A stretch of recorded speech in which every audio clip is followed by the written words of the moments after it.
Fala, nação rubro-negra, sou eu, Fabrício Lopes, aqui do nosso canal Resenha Rubro-Negra. Vocês acharam que eu não ia voltar hoje aqui? Claro que eu volto sempre em duas edições, uma no meio-dia e outra às 19 horas. Então já chega deixando aquele likeão que é para o YouTube entender que você curte o nosso canal e te recomendar os nossos vídeos. Se inscreva se ainda não for inscrito e, claro, compartilhem os nossos vídeos para que cada vez mais irmãos e irmãs rubro-negras possam estar presentes aqui na nossa família. Pessoal, nesse vídeo aqui, nós vamos fazer aquela velha e boa análise tática do jogo do Flamengo. Não fiz pela manhã porque eu não estava com cabeça para fazer ao meio-dia. A raiva dos erros que o Renato cometeu ainda estavam agitando o meu coração e eu precisava dar uma esfriada para poder fazer essa análise tática, senão ia dar ruim. Agora, eu pensei bem se eu faria ou não a análise tática por conta de já ter passado, a gente ter que virar a página para a gente ir para Libertadores da América agora, né? Mas enfim, vou fazer análise tática porque rolou uma polêmica aí. Tem uma polêmica que está cobrindo todas as redes sociais. Eu vou mostrar para vocês um áudio do Renato Gaúcho e do Alexandre Mendes, que parece ser um áudio revelador e denunciador, mas a gente vai julgar junto, ou nem vamos julgar, mas eu vou mostrar para vocês, para a gente poder conversar direitinho, para a gente poder trocar uma ideia sobre o que é isso que está acontecendo. Mas primeiro, vamos dar uma olhada nos melhores momentos do Flamengo ontem contra a equipe do Grêmio. Vamos ver o que aconteceu nesse jogo do Mengão Queridão para as coisas saírem do jeito que saiu, né, pessoal? É importante a gente ver os nossos erros para não repeti-los. Nada é mais importante do que perceber os nossos erros para que a gente não os repita. Por isso, eu convido a vocês para a gente assistir os principais momentos do jogo de ontem nessa nossa análise tática, tá? Então vamos lá, vamos dar uma olhada nos gols, então, do Mengão Queridão contra a equipe do Grêmio. Vamos ver já o primeiro gol do Flamengo. Uma jogada tramada ali no meio de campo, uma falta. A equipe do Flamengo bate rapidinho, o Thiago Maia vê bem o Rodinei passando lá do lado direito. Rodinei domina, faz o cruzamento, o Pedro não pega, Vitinho pega e fuzila para cima do goleiro gremista. Flamengo 1-0. Isso aos 14 minutos do segundo tempo. Uma jogada muito bem tramada pelo Thiago Maia, que foi o responsável por encontrar o Rodinei do outro lado. Agora reparem aqui, ó. O Pedro é importante no lance do gol porque ele desvia a bola. Presta atenção, ó. Desviou. O Pedro desvia a bola nesse momento e aí a bola que vinha para o lateral dos caras tirar, com o desvio do Pedro, ela muda a trajetória, ela é ele pulando certinho nela. Aí o Pedro mete o pé aqui, ela passa pelo lateral lá, e aí o Vitinho fica livre para fazer Flamengo 1-0. O Vitinho foi meio apagado no primeiro tempo, mas no segundo tempo ligou no 220, estava arrebentando. Comemoração dos jogadores do Mengão. Mais uma bola na direita do ataque do Flamengo.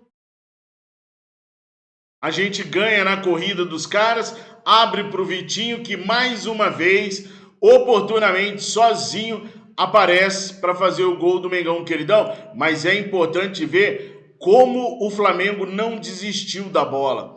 Essa bola já era uma bola perdida aqui, ó. E como o Grêmio é ruim também, pelo amor de Deus. A bola estava perdidaça, estava muito mais para o zagueirão do Grêmio, a distância, do que para o atleta do Flamengo. O atleta do Flamengo chega antes, dá um tapa nela. O time do Grêmio, o Grêmio tá roubado com esses jogadores, tá? Os caras estão ferradinhos com esses jogadores aí. Deram uma sorte danada ontem, mas não vai fugir do rebaixamento desse jeito. Olha, zagueiro lerdão. Depois a gente fala que o Gustavo Henrique e o Léo Pereira é que são lentos, né? Mas enfim, os caras tocam lá pro Vitinho e o Vitinho fuzila de novo o Gabriel Grando. Aí agora começa a dar tudo errado pro Flamengo, né? Aí começa o festival de pataquadas de Mr. Renato Gaúcho e companhia. Foi o Kennedy. Vocês viram que eu enrolei porque eu não tava vendo quem era o jogador? Foi o Kennedy que roubou essa bola. Bom, vamos lá. Defesa do Flamengo em muito maior número do que os gremistas. Nós temos 4 gremistas. 1, 2, 3, 4 gremistas contra o restante dos jogadores do Flamengo. São 1, 2, 3, 4, 5, 6 jogadores do Flamengo, ou seja, nós temos 2 jogadores na sobra. Os jogadores cercam aqui o primeiro jogador, que libera a bola ali, acho que pro Ferreirinha, né? O Ferreirinha volta, cruza e o gol dos caras. É sem noção, velho. O Borja faz o primeiro gol aí num cruzamento Ferreirinha. É sem noção o que os jogadores do Flamengo deixaram o Ferreirinha e companhia fazer do lado de lá. Quando o Ferreirinha vai cruzar, olha aqui, olha, ele tá sozinho. Tem um jogador aqui para ele tocar, mas ele tá vindo para a linha de fundo. Tem 2 jogadores acompanhando ele, mais o camisa 4, que é o Léo Pereira, no rebote, na sobra, né? Para poder fechar tudo. E o que acontece? Ninguém fecha nada, essa bola passa tranquilamente. Para mim, o Borja estava impedido. De boa, eles fizeram a linha lá do impedimento, mostraram que por pouco ele não estaria, mas para mim não tem como. Na hora que essa bola é tocada lá, tá todo mundo atrás, olha. É nessa hora que o Ferreirinha toca. Só se for o Léo Pereira. Se for o Léo Pereira, dá vontade, né? Eu vou te falar, além de não ajudar, ainda atrapalha. Porque o Borja estava muito perto de estar impedido, mas agora já foi também. Saiu o gol dos caras, e aí logo em seguida vai sair o gol do empate. Isso foi aos 30 do segundo tempo, gente. Aos 30 do segundo tempo, o Flamengo toma o primeiro gol. 15 minutos para segurar o jogo, e o Flamengo não consegue segurar por causa das mexidas do Renato Gaúcho.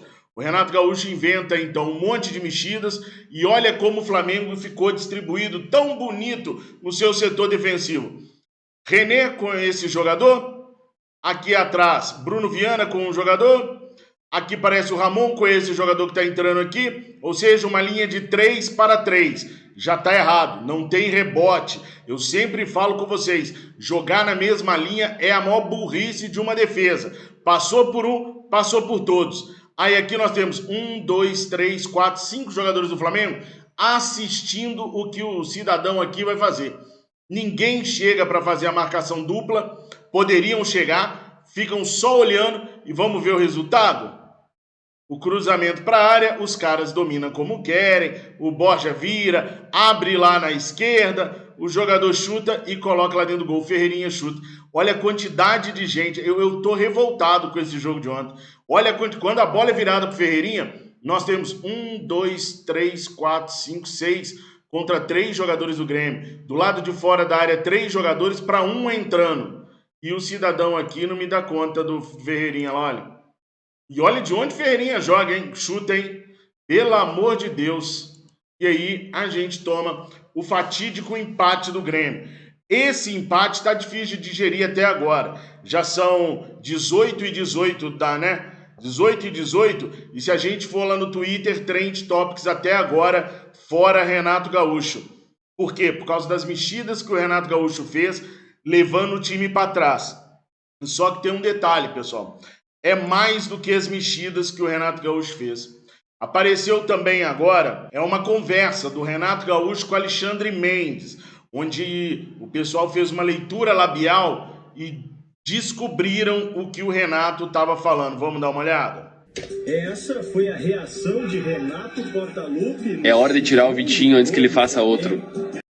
Escutaram aí, pessoal?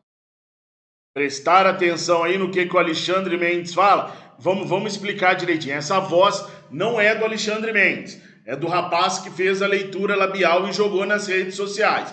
Vamos ouvir de novo. Vamos prestar atenção de novo. Vou aumentar mais ainda o volume aqui. É hora de tirar o Vitinho antes que ele faça outro. De novo, porque é um negócio sério demais isso daqui. É hora de tirar o Vitinho antes que ele faça outro. Vocês conseguem ver o Alexandre Mendes falando? Esse daqui é o Alexandre Mendes. Que está do lado do Renato Gaúcho aqui é o Alexandre Mendes. Vocês conseguem perceber labialmente ele falando? Presta atenção. É hora de tirar o Vitinho antes que ele faça outro. É hora de tirar o Vitinho antes que ele faça outro. Eu, sinceramente falando, eu venho dizendo para vocês desde o jogo de ontem que eu não acredito que o Renato Gaúcho entregou esse jogo de propósito. Continuo não acreditando, porque se eu acreditar eu tenho que parar de ver futebol, de trabalhar com futebol, porque a coisa fica nojenta pra caraca. Eu ainda não acredito que o Renato entregou o jogo e mais. Várias pessoas me pediram para apurar se isso daí é verdade ou mentira. Com quem eu conversei dentro do Flamengo, obviamente os caras falaram que é mentira. Claro que os caras falaram que não foi isso que ele falou. Uma pessoa que eu conversei disse que ia assuntar com o Alexandre Mendes e depois me disse que ele falou que nem se lembra do que ele falou. Que era algo relacionado a poupar o Vitinho, porque o jogo da final já estava vindo aí, ele já tinha feito 2, estava bom só 2. Foi essa a resposta que eu tive de pessoas dentro do Flamengo, que obviamente pediram para não ser identificados, até para não entrar nessa polêmica e né, não envolver o time nesse momento. Eu não sou um cara que sabe fazer leitura labial, eu não sou um cara que tem essa destreza toda. Se eu colocar no mudo, e aí eu aconselho vocês a fazer isso, volta o meu vídeo, coloca no mudo, sem a voz do sujeito que está narrando aí, e vejam se você consegue ver ele falando, tá na hora de tirar o Vitinho antes que ele faça mais gols. Vê se vocês conseguem identificar isso no mudo, tá? Porque no áudio a gente fica influenciado, mas eu acho que tá descompassado o que o rapaz está falando com o que o Alexandre Mendes está falando. Não quero defender, não quero passar pano, eu deixo para vocês julgarem aí tranquilamente o que está acontecendo, o que aconteceu aí nesse caso com o Renato Gaúcho, tá bom? Aí fica a critério de vocês. Agora, depois de tudo isso, a Renata Fã veio falar sobre a situação do Renato Gaúcho. Simbora então, vamos ver o que a Renata Fã falou sobre tudo isso. Simbora. A tabela de chances de título aqui, se puder colocar pra gente, eu gostaria de mostrar essa tabela aqui. Chances de título do Campeonato Brasileiro. Por enquanto, 99% para o Galo, 1% para o Flamengo. Ou seja, o Flamengo ainda tem um objetivo. É quase impossível? É. Mas o Flamengo, a grandeza de um time como o Flamengo, a maior torcida do Brasil, um dos clubes mais respeitados no mundo, o Flamengo não se prestaria a um papelão como aconteceu ontem. O Renato ontem, ele pode ter respeitado o sentimento dele, que você falou pelo Grêmio, mas ele desrespeitou o torcedor do time que ele é o comandante, do time que o paga, do time que ele vai disputar uma Libertadores e que é super justificável colocar reservas. O que nunca vai se justificar é a maneira como ele tratou a partida. Não era um amistoso. Vale não cair para o Grêmio e valia ainda o título, ainda mais, quando os reservas do Palmeiras fizeram um jogo duro para cima do líder Atlético Mineiro, que já não pode ser campeão, pelo menos matematicamente, no final de semana. Quando ele se reúne com o Cortez, um lateral, se abraçam, quando eles trocam confidências com a mãozinha na boca no meio do jogo, quando ele começa a partida abraçado no Mancini, falando coisas, os memes estão aí, tá cheio de memes. Quando o Vitinho faz 2 golaços, não é no jogo que você não citou o do Ferreirinha, eu cito do Vitinho também, os 2, ele não comemorou. Então isso é uma coisa que ele pode fazer no vestiário, ele pode ligar para quem ele quiser, todo mundo entende, porque ele é um profissional que hoje defende o Flamengo, ele não estava lá para defender o Grêmio, quem está lá é o Wagner Mancini. Então, na minha opinião, o que ele fez ontem, ele desmereceu o Campeonato Brasileiro, ele desmereceu o Flamengo, o próprio time dele. E ele, se quiser ajudar o Grêmio, ele tem outras maneiras, ele pode torcer em casa, pode fazer uma série de coisas, rezar, pode fazer uma série de coisas, usar a superstição. Mas o lado profissional dele ontem foi uma decepção. E a minha equipe sempre vai jogar para vencer. E quero dizer uma coisa, com o time que ele entrou, eu não entendi até agora, tirar o Gustavo Henrique, que é sempre criticado e quando faz um jogo muito seguro, um jogo muito consistente, ele troca por outro zagueiro. Qual é a necessidade de trocar um zagueiro pelo outro? O Léo Pereira não pode jogar, tá suspenso, tá fora da final. Ok, as escolhas dele, quando o time faz 2-0, ele tira o Vitinho, o cara que podia se consagrar, poderia fazer mais gols, poderia dar assistência. O Vitinho, que não é um um titular do Flamengo. Outra coisa, não sei se vai ser o titular o Michael ou o Arrascaeta, mas nem o Michael apareceu também para ajudar o Flamengo, não é? A vencer um jogo do Campeonato Brasileiro. Quando ele transforma isso num jogo, no lugar que ele tem uma estátua, que ele é respeitado, legal. Faz isso em outro momento, tem vários momentos, não é? Agora, quando ele transforma isso numa coisa que não é profissional, eu não posso concordar quando ele diz que ele é profissional. E ele ficou bravo quando a repórter perguntou se ele aliviou a partida. Ficou bravo, mas ele aliviou por interesses próprios, em primeiro lugar, porque ele está interessado na Libertadores, mas também ontem a gente viu que a postura do técnico, eu não vou falar de nenhum jogador do Flamengo, porque eu duvido que algum jogador do Flamengo fosse concordar com esse tipo de coisa, caso ela acontecesse. Mas a postura do Renato, o deboche que ele usou o tempo inteiro e essa proximidade com o Grêmio, isso não condiz com quem quer ser profissional, quer um dia treinar uma seleção brasileira e quer ser ídolo como treinador no Flamengo. Está bem distante disso. Engoli até minha língua. Acabou com o Renato Gaúcho, falou tudo o que eu penso, tudo o que eu já tinha falado aqui de ontem para hoje, e agora, com isso, eu coloco uma pedra nesse assunto de verdade até segunda-feira. Mas eu só posso colocar uma pedra nisso depois que você trouxer para mim a sua opinião aqui nos comentários. Valeu? Perdoem o atraso dos vídeos, a correria para acompanhar o que está acontecendo no Uruguai e produzir os vídeos hoje tá insano. Deve ser assim até o jogo de sábado. Depois normaliza tudo. Eu agradeço muito a vocês. Fiquem com Deus. Saudações rubro-negra.